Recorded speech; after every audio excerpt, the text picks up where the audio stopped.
السلام عليكم. في مشهد مؤثر جدا، سكان مدينة بومرداس يزرعون الورود مكان حادث الحافلة المأساوي. فبعد هذه المبادرة الطيبة، أعتبرها أنا أنها طيبة، جاءت ردود أفعال على ما فعلته أو ما فعله سكان هذه المنطقة.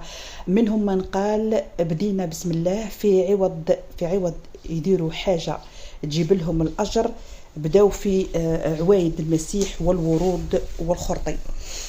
وكاين اللي قال أن من وقته نغرسوا الورد في بلاصة اللي موتوا فيها. هذه زعما هذه حاجة جديدة علينا وعلى مجتمعنا. وكاين اللي قال الورود للكفار، يعني كفار هما اللي يديروا الورود. في الإسلام عندنا نديروا الصدقة ونكتر من الدعاء. فأقول ردا على هؤلاء أن تقولوا باللي راهي بدعة وحرام وتقليدا للكفار.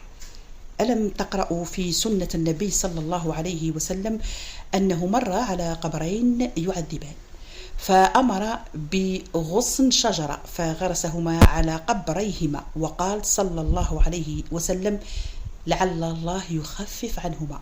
وهذا عند أهل الفكر السليم اقتداء به صلى الله عليه وسلم، لعل الله يزيد المحسن منهم إحسانا ويتغمد المقصر منهم برحمته الواسعة. رحمهم الله جميعا وأسكنهم فسيح جناته.